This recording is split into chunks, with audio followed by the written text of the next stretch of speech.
Okay, let's talk about Wednesday, April 17th games. I apologize, you haven't seen me since Saturday. I've had work. In any case, Boston faced off against Toronto, Nashville against Dallas, and Calgary against Colorado, and all my teams lost tonight.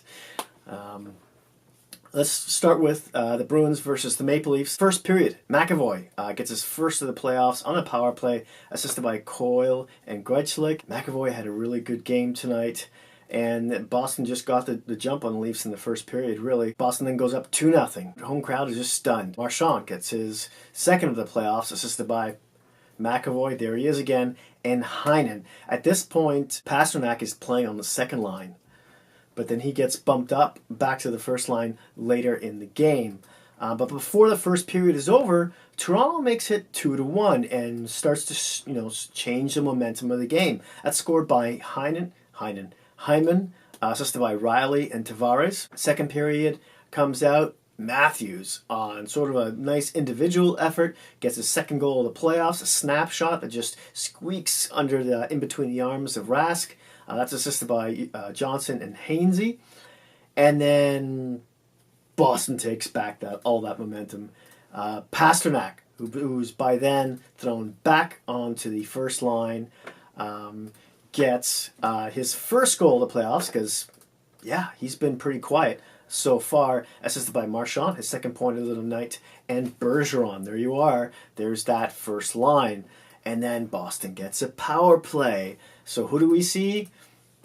Pastrnak and Marchand. Pastrnak gets his second of the playoffs. Second goal in this game, assisted by Marchand, who now has his 3 points in the game. Pastrnak is just left completely unchecked in just above the blue paint beside Anderson, who had no chance on this, who really didn't have any chance on any of these shots tonight. And Leafs got to cover these guys better. I know Marchand made a pretty behind-the-back pass, but you got to have some active sticks. If Toronto's going to beat Boston, they have to kill off at least half of these power plays that they get, because they're just so lethal. Again, they were third overall during the regular season. Third period, Boston gets another one, and this is a goal by Chara, who gets his first point in the playoffs, who just puts it on net. He kind of hesitates, moves around, until finally, because no one's challenged him, he's up at the point, Zaitsev comes up, and instead of blocking the shot, he makes like a tree. And he just screens his own goalie. Chara throws it on net, and it goes in, and we're now at 5-2. So you're thinking, all right, game is over, that's it. No, it's not. I was listening to, I want to say his name is Jake Edwards, one of the play-by-play guys for NESN, and one of the things that he brought up during an interview with Sid Cicero and the other guy's name on Sportsnet, who I just can't think of at this moment, was that Toronto had one of the best records in the league going into the third period with a lead. So he was saying how Toronto was like 37-1 going into the third with the lead, and I think the only loss was against Vancouver. So there you have it for my Vancouver friends, a little bit of butter on your toast after getting eliminated. In any case, so Toronto's just much more experienced and calmer and more mature this time going into the playoffs, and that was his concern. So, but I digress. Let's get back to the scoring, because Matthews makes it 5-3, and we're like, and this is on the power play, and like Pastrnak on Boston's power play opportunity, Matthews kind of sneaks in and is left completely unchecked. As two Boston players are paying attention to Tavares in the slot, Matthews just taps it in off a beautiful pass from Mitch Marner. And that was also assisted by Riley, who gets his second point of the night. And that's Matthews, of course, second goal in the game, his third in the playoffs. Then Toronto makes it 5-4. And you're like, and you can see, you can just hear the Boston fans sitting at home going, that dead silence and look like, what's going on here? And Dermott, from the point, just gets it through traffic, and Rask is screened, and it goes in, and we have a 5-4 game. And Toronto almost evened it out because they just really came at the Bruins in the final 5-6 minutes or so. And they almost evened the game. It was really close. The puck just happened to squirt out along the boards. Nordstrom got to it first before Leaf could. That's his first goal of the season to get that empty netter, and that was assisted by Krejci. The shots in the game were 14-12 for Boston. As I said, they really got the jump on Toronto, obviously with that 2-0 lead right out of the gate. Second period, it was 14-8 for Toronto. This is when they started to come on. And then 16-9 for Toronto in the third. And the game finished with a 42-31 shot total for the Maple Leafs, which is odd that Toronto outshoots their opponent. So there's somewhat of a positive there if you're a Leafs fan. Team stats. The faceoffs were 33-23 for Boston. Usually those are more even, but Bergeron was on today. Power play, Boston was 2 for 2. Again, Toronto, penalty kill. Do something. Toronto was 1 for 3. Hey, their power play looks to slowly becoming alive. Hits were 37-35 for Toronto. This was pretty much a clean game. There was no dirtiness in it. Chara got hit like a few times, but by players much smaller than him. I know every player is smaller than him, but these guys were especially small. Tyler Ennis, I want to say, and Moore, Trevor Moore. I can't remember his first name. The fourth line, that whole fourth line for Toronto looked really good. I want to say they spent 70% of their time on the ice in the Boston zone, just cycling puck. The only thing they didn't do was score. And in the third period, for part of the third period anyways, Matthews was swapped out for Gauthier for that fourth line. And you'll see that when it comes to some of his total ice time that he got in this one. Goalies, Rask got the win. He saved 38 of 42. He looked good. He got a .905 save percentage. He's now 2 for 2.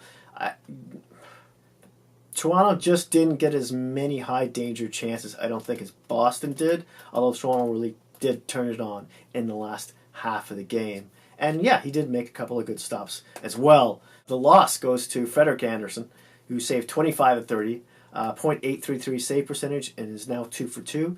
Again, that number looks bad, but he played really well. There was no soft goals on him tonight, and you can't really blame him for any of those goals. They were either screens or just really well made plays where the coverage wasn't there. Stars. First star was Pasternak, who got 2 goals, had only 16:33 of ice time. Playing between that first and second line, he was dead even in the plus-minus category. Auston Matthews gets the second star, who had 2 goals, 2 penalty minutes, was a +1, and had 21:34 of ice time. Usually I want to say he has around 18, 19, so that got bumped up a little bit because he's playing center on that fourth line in the third. Marchand gets the third period. He had a really good game as well. Some slick hands, slick mitts on that fella with 1 goal, 2 apples, a +3, and around 18:34 in ice time. Let's move on to the next game. Let's talk about Dallas killing Nashville 5-1. It's so weird. The first half of this regular season, Nashville looked like a real contender, and they looked good. And then they started getting injuries, and they just sputtered, and they never really recovered. And Nashville was never one to be outscored badly. They were always close games. But yeah, in that second half of the regular season, those kind of games were popping up. And here you have it now, because this series is now tied 2-2. So was the Toronto-Boston one, by the way. I think I forgot to mention that. Let's get to the scoring. In the first period, it's a plethora of goals. First, we have Hintz, who got his first of the playoffs. Now, he's been playing really well defensively, offensively. He's good at cycling. He plays a heavy game. So it's surprising this is his first goal of the playoffs. But that was on the power play, assisted by Klingberg and Sagan. Then Dallas goes up 2-0. Goal by Radulov, second of the playoffs, on another power play, assisted by Lindell and Dowling. Then it's 3-0 Dallas. Cogliano gets his first goal of the playoffs, assisted by Como and Lindell, gets his second point of the night. And then it's 4-0 before the end of the first period. Zuccarello gets his third goal of the playoffs. He's playing really, really well. I think one of the best pickups at that trade deadline. Besides, I want to say, of course, Duchesne and Zingle for Columbus, and or the centerman for Winnipeg from the Rangers, who I just can't think of at this moment. You know who I mean. Zuccarello, of course, he got injured. It was like his first game that he played for Dallas during the regular season. Broke his arm, and then played the last couple of games. And now he's been lights out in the playoffs on both sides of the puck. Anyways, I digress. That was also on the power play. Nashville, who was ranked 4th overall during the regular season on the penalty kill, not so much right now.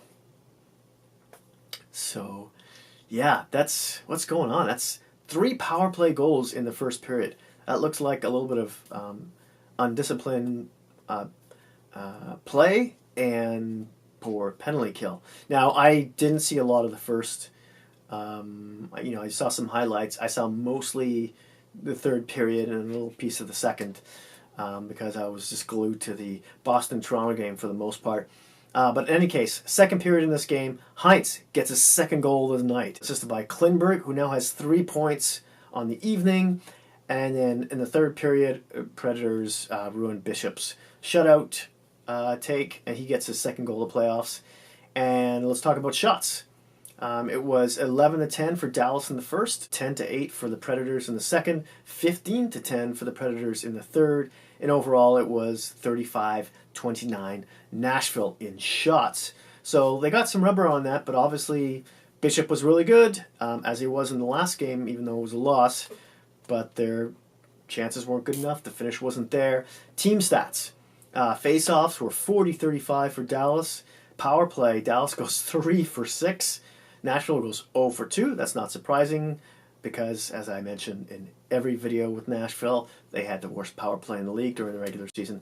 Hits were 31-26 for Dallas. Bishop got the win in this one, stopped 34-35 with a .971 save percentage. He's now 2-2, as is Pekka Rinne, who just had a really bad night, who, by the way, was pulled. He didn't come back for the second period.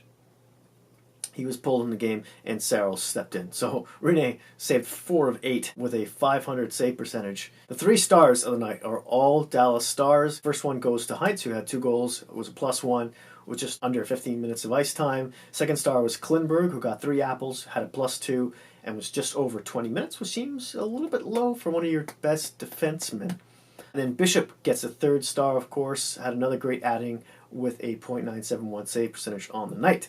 Last game of the evening is Colorado beats Calgary 3-2 in overtime again. Calgary blows a lead in the third period, which is just amazing, seeing as how they were the best team in the league in the third period and known for coming back in games. And now they're on the receiving end of that in the playoffs. And this is no fault of Smith. Smith had another, that was an ice cream burp, had another fantastic game. First period, no goals. Second period, Lindholm, Calgary makes it 1-0. His first of the playoffs on the power play, assisted by Giordano. Third period, Calgary goes ahead 2-0. It's looking good. I believe it's Derek Ryan, if I'm not mistaken. Or maybe that's the guy in Columbus. That's the other Ryan. He gets his first of the playoffs, assisted by Valimaki and Tkachuk. The Chuck family is there watching. They're all excited. So is his brother, Brody. In any case, cue the comeback for Colorado. Kampfer gets his second of the playoffs, assisted by Calvert and Nieto. And then 2-2 with, I want to say, less than 6 minutes left in the game. Rantanen scores on the power play, his second of the playoffs, assisted by McKinnon and Barry. Calgary took a couple of, penalties in the ending of the third period, and Colorado hadn't scored on any of their opportunities beforehand, but of course they score on this one. And Rantanen is left completely unchecked in the slot. Like, he's all by himself. Giordano chose to, really he had to pick his poison. He picked the guy a little bit higher in the slot, and then Rantanen was right there in front of Smith, was left all alone. Of course, he got the pass, and he put it in, and we go into overtime. And the momentum Colorado had it. You knew Colorado was going to win this game because they were constantly in Calgary's zone. And I think that's been that way for most of the series now when it comes to offensive zone time. Colorado's killing them. I think I want to say they're spending like 60+% of their time in the Calgary zone, and their offense has just dried up. They really have to back up their buddy Mike Smith here. Anyways, I digress again. In overtime, Rantanen, of course, gets his third goal of the playoffs, his second of the game, and that's assisted by Soderberg and Landeskog. The shots in this one were 15-13 for Colorado in the first, 17-12 for Colorado in the second. You see what I'm saying here? This was all Colorado. Third, it was 14-7 shots for Colorado. It was 6-3 for the Avalanche in overtime, and then it was 52-35. 52-35. How do you let on 52 shots on that? During the other irony is that Calgary was first in the league at shot suppression during the regular season. First, with about 28.1 shots against. Where is that, man? Where's it gone? Bring it back, because you're gonna need it. Smith can't do all this himself. Team stats. Faceoffs were 38-36 for the Avalanche. Power play, Avalanche went 1 for 4. Calgary 1 for 3. Hits were 38-32. Colorado. The goaltenders. Grubauer gets the win with saving 33-35 with a .943 save percentage. He's now 3-1. Smith saved 49 of 52 shots with a .942 percentage and he's now 1-3 in the loss. A .942 save percentage with a loss with 49 saves. This is going back to Calgary now. And this kind of bugs me. The 3 stars of the game, they're all Colorado players, okay? Yeah, I know. Rantanen, first star, definitely deserves it. 2 goals, even plus minus, almost 28 minutes of ice time. That first line played a lot. They put them back in this game, together, that is, and they were on the ice for, as you can see, almost half the game. Second star. This is where I start having an issue with the last 2 stars here, because you got to give one of these to Smith. I mean, come on. Kampfer gets 1 goal, he's a +1, and gets just over 17 minutes of ice time in the game. Yes, he had a good game. Third star goes to Grubauer, who got the win, with a .946, which was slightly better save percentage than Smith. But come on. He saved 49 shots. Was it 17 more shots? That's like a period and a half more of work. I don't know. As always, I would love to hear your thoughts and opinions down in the comment box below. Hit like if you like this video. Smash that subscribe button if you haven't already. And hey, if you happen to have any Hockey Geek friends, please don't feel shy about sharing. Thanks again, and I'll see you soon. Oh, no I won't, because I'm going on a Easter holiday vacation, and you're not going to see me probably till at least Tuesday of next week. My apologies, and happy Easter.